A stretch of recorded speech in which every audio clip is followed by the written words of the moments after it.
आजादी के जंग की चर्चा करते हैं तो हम उन जंगलों में जीने वाले हमारे आदिवासी समाज का भी गौरव करना हम नहीं भूल सकते हैं। भगवान बिरसा मुंडा, सिद्धो कान्हू, अल्लूरी सीताराम राजू, गोविंद गुरु, अनगिनत नाम है जिन्होंने आजादी के आंदोलन की आवाज बन करके दूर सुदूर जंगलों में भी मेरे आदिवासी भाई बहनों में, माताओं में, युवकों में मातृभूमि के लिए जीने मरने की प्रेरणा जगाई। महापुरुषों को, त्यागियों को, बलिदानियों को, सत्याग्रहियों को याद किया, नमन किया।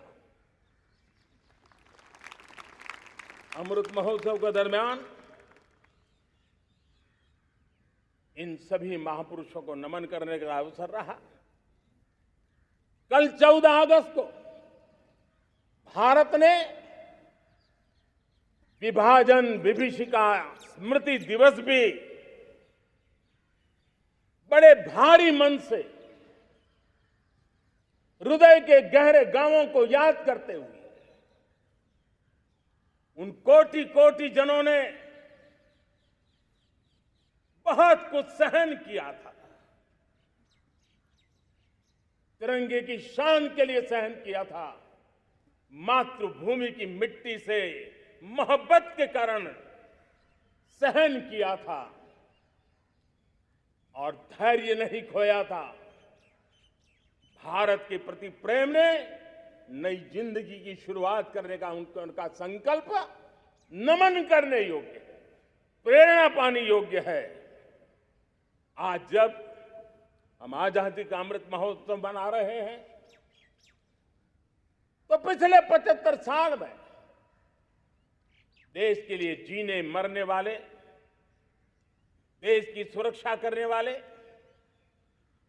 देश के संकल्पों को पूरा करने वाले, चाहे सेना के जवान हो, पुलिस के कर्मी हो, शासन में बैठे हुए ब्यूरोक्रेट्स हो, जनप्रतिनिधि हो, स्थानीय स्वराज की संस्थाओं के शासक प्रशासक रहे हो, राज्यों के शासक प्रशासक रहे हो, केंद्र के शासक प्रशासक रहे हो, 75 साल में इन सबके योगदान को भी आज स्मरण करने का अवसर है और देश के कोटि कोटि नागरिकों को भी जिन्होंने 75 साल अनेक प्रकार की कठिनाइयों के बीच भी देश को आगे बढ़ाने के लिए अपने से जो हो सका वो करने का प्रयास किया है। मेरे प्यारे देशवासियों, 75 साल की हमारी ये यात्रा अनेक उतार चढ़ाव से भरी हुई है। सुख दुख की छाया मंडराती रही है और इसके बीच भी हमारे देशवासियों ने उपलब्धियां की है, पुरुषार्थ किया है, हार नहीं मानी है, संकल्पों को ओझल नहीं होने दिया है। और इसलिए और ये भी सच्चाई है कि सैकड़ों सालों के गुलामी के कालखंड ने भारत के मन को, भारत के मानवीय की भावनाओं को गहरे घाव किए थे, गहरी चोटें पहुंचाई थी, लेकिन उसके भीतर एक जिद भी थी, एक जिजीविषा भी थी, एक जुनून भी था,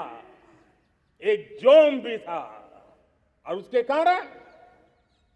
अभावों के बीच में भी, उपहास के बीच में भी, और जब आजादी का जंग अंतिम चरण में था तो देश को डराने के लिए, निराश करने के लिए, हताश करने के लिए सारे उपाय किए गए थे। अगर आजादी आई, अंग्रेज चले जाएंगे तो देश टूट जाएगा, बिखर जाएंगे, लोग अंदर अंदर लड़ करके मर जाएंगे, कुछ नहीं बचेगा, अंधकार युग में भारत चला जाएगा। न जाने क्या क्या आशंकाएं व्यक्त की गई थी, लेकिन उनको पता नहीं था ये हिंदुस्तान की मिट्टी है। इस मिट्टी में वो सामर्थ्य है जो शासकों से भी परे सामर्थ्य का एक अंतर प्रभार लेकर के जीता रहा है, सदियों तक जीता रहा है। और उसी का परिणाम है, हमने क्या कुछ नहीं झेला। कभी अन्न का संकट झेला, कभी युद्ध के शिकार हो गए, आतंकवाद ने डगर डगर चुनौतियां पैदा की, निर्दोष नागरिकों को मौत के घाट उतार दिया गया, छद्म युद्ध चलते रहे, प्राकृतिक आपदाएं आती रही, सफलता विफलता, आशा निराशा, न जाने कितने पड़ाव आए हैं। लेकिन इन पड़ाव के बीच भी भारत आगे बढ़ता रहा। भारत की विविधता, जो औरों को भारत के लिए बोझ लगती थी, वो भारत की विविधता ही भारत की एक अनमोल शक्ति है, शक्ति का एक अटूट प्रवाह है। और दुनिया को पता नहीं था कि भारत के पास एक इनहेरेंट सामर्थ्य है, एक संस्कार सरिता है, एक मन मस्तिष्क का विचारों का बंधन है, और वो है भारत लोकतंत्र की जननी है, मदर ऑफ डेमोक्रेसी है। और जिनके जहन में लोकतंत्र होता है, वे जब संकल्प करके चल पड़ते हैं, वो सामर्थ्य दुनिया की बड़ी बड़ी सल्तनतों के लिए भी संकट का काल लेकर के आती है। ये मदर ऑफ डेमोक्रेसी,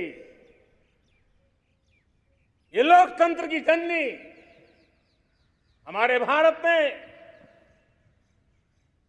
सिद्ध कर दिया कि हमारे पास ये एक अनमोल सामर्थ्य है। मेरे प्यारे देशवासियों, 75 साल की यात्रा में आशाएं, अपेक्षाएं, उतार चढ़ाव, सब कुछ के बीच में हर एक के प्रयास से हम जहां तक पहुंच पाए थे, पहुंचे थे। और 2014 में देशवासियों ने मुझे दायित्व दिया। आजादी के बाद जन्मा हुआ मैं पहला व्यक्ति था जिसको लाल किले से देशवासियों का गौरवगान करने का अवसर मिला था।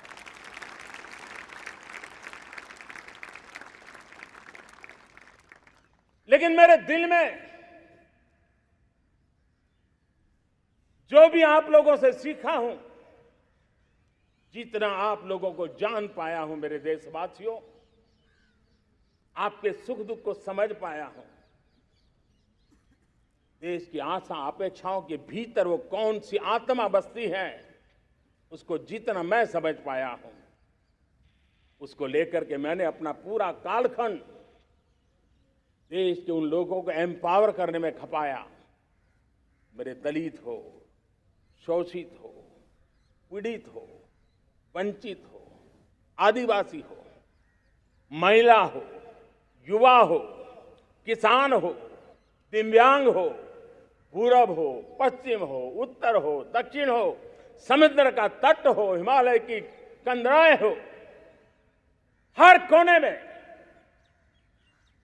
महात्मा गांधी का जो सपना था आखिर इंसान की चिंता करने का, महात्मा गांधी जी की आकांक्षा थी अंतिम छोर पर बैठे हुए व्यक्ति को समर्थ बनाने की, मैंने अपने आप को उसके लिए समर्पित किया। और उन 8 साल का नतीजा और आजादी के इतने दशकों का अनुभव आज 75 साल के बाद जब अमृत काल की ओर कदम रख रहे हैं, अमृत काल की ये पहली प्रभात है, तब मैं एक ऐसे सामर्थ्य को देख रहा हूं और जिससे मैं गर्व से भर जाता हूं। देशवासियों, मैं आज देश का सबसे बड़ा सौभाग्य ये देख रहा हूं कि भारत का जनमन आकांक्षी जनमन है। एस्पिरेशनल सोसाइटी किसी भी देश की बहुत बड़ी अमानत होती है और हमें गर्व है कि आज हिंदुस्तान के हर कोने में, हर समाज के हर वर्ग में, हर तबके में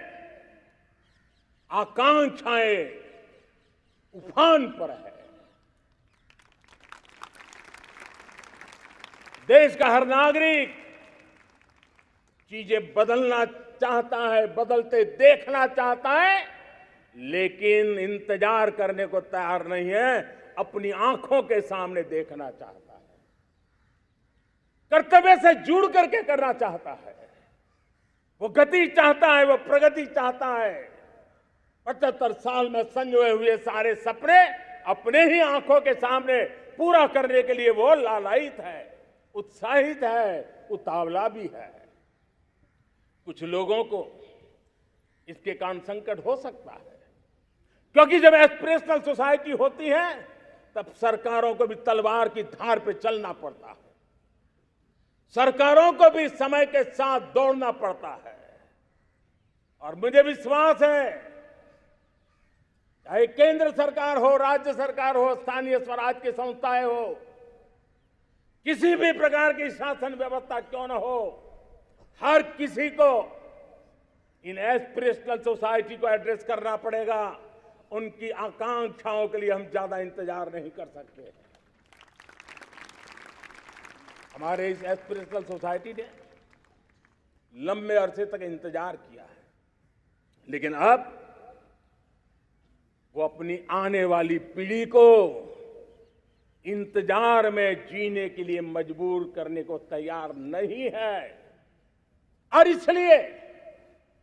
ये अमृत काल का पहली प्रभात हमें उस एस्पिरेशनल सोसाइटी की आकांक्षाओं को पूरा करने के लिए एक बहुत बड़ा सुनहरा अवसर देकर के आई है। मेरे प्यारे देशवासियों,